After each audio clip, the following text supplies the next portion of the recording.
I'm going to tell you a story about Ebola that I learned last night in the most unlikely of places at a dinner table in Oklahoma City. So we're talking about world events, and the program hadn't started yet, and so what's coming in the world, what's happening, and the idea that I was from Dallas, and here's Ebola in Dallas. We started talking about that, and that's when Steve Green said, "Well, that was Franklin's doctor." From Samaritan's Purse that was brought in on that plane. And I had completely forgotten. And I said, oh my gosh, Franklin, what was that like? He began to tell the story, and we're going to try to bring him in, hopefully next week. I don't know if he'll be able to make it, but I want him to tell this story because it was coming firsthand. It was electrifying. I said, so what happened? He said, well, we had, I don't remember how many, 35 people over working and trying to help these people over in West Africa. And he said, so we have our people over there, and the doctor gets it. Now, the first thing that I asked him was, how did he get it? Because there's speculation on, he's all suited up. How did he possibly get it? And he said, the problem over in Africa is everybody's running a fever. He said, and that's one of the early signs is you get a fever and you feel like you have flu-like symptoms. He said, but everybody, because of malaria, too. Everybody has malaria. You get a fever with that. Right. He said, so everybody has malaria at some point, so everybody has a fever. So it's not like something that is a warning sign over there. He said, and these doctors, he said, they go over and they help the Ebola victims. He said, and then we suit them up, we spray them down with chlorine. He said, we put these giant trays down on the ground. He said, when you walk into one of these bays, he said, we have these giant trays that have, an inch of chlorine, and so your feet walk through the chlorine, and then they spray you down on that. And he said, and that kills all of Ebola. He said, but the problem is, he didn't get it from those guys. He got it from working over in the hospital. They would take their suits off, and then they would go and spend extra time, and they'd work in the hospital and help the people in the hospital. Well, you don't know who has Ebola and who doesn't.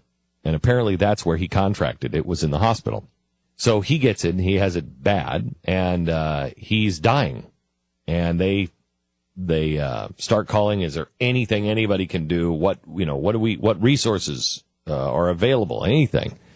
Well, they get a call from this company in San Diego, and they say, we have an experimental drug, never been tried on a human before, and apparently it involves mouse blood and tobacco leaves. I have note.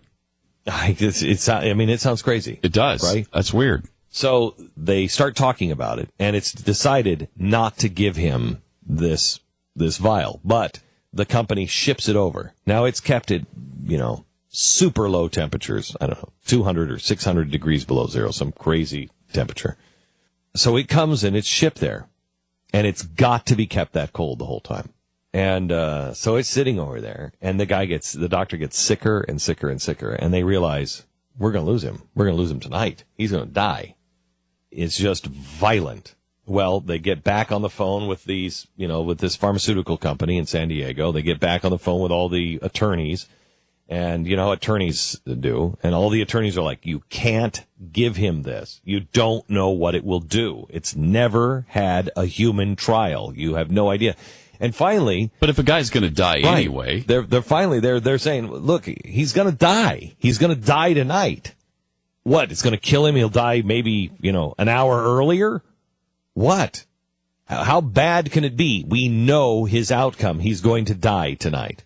All the attorneys again in France and America, everywhere, they're all saying, don't give it to him. You can't do it. You can't do it. Well, they do. Now, he's so bad, he's within hours of dying. Vomiting, you're done. You're bleeding from your eyes, you're bleeding from every orifice of your body. What they do is they open up this refrigeration tank that these 3 bags of this ZMapp is in. It has to be put in intravenously, so there's 3 bags of it. And you take 1 bag, I guess day number 1, next bag, and the next bag.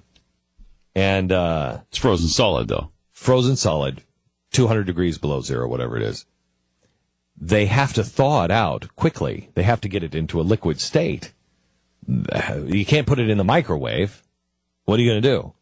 So they take turns actually sitting on these IV bags and they start to just thaw it out from their body warmth. They get it into the guy's arm. As this thing is going into his system, by the time that bag is finished, he gets up by himself and goes to the bathroom.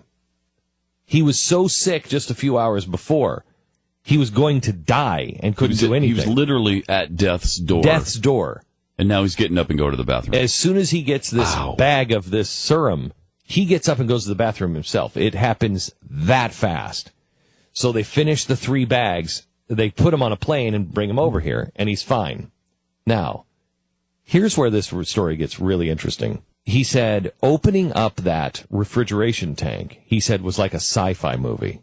He said we opened up that refrigeration tank, and it was psh, and the smoke's coming out. And he said it was a spooky sci-fi movie. While they're doing all of this, Franklin is on the phone, and he's trying to get a plane to bring the doctors to the United States and trying to get them help. There's only one plane, I guess, that the United States has, perhaps in the world, but there's one that the United States has. It's a G3, Gulfstream 3, and it is specially equipped to contain, I guess this is level 5 or something, disease. So in other words, I got the impression this is a plane that can crash, and the compartment is sealed, so nothing's coming out of this. And there's only one plane. And I can't remember whose responsibility in the government it is. I want to say it was the State Department's plane, but I'm not sure. And Franklin is calling and trying to get a plane, and he realizes nothing can fly this guy unless it's this, level 5 plane. So he finds out, and he's calling John Kerry, he's calling the White House, calling everybody, trying to get this plane. Nobody will help. Nobody will help.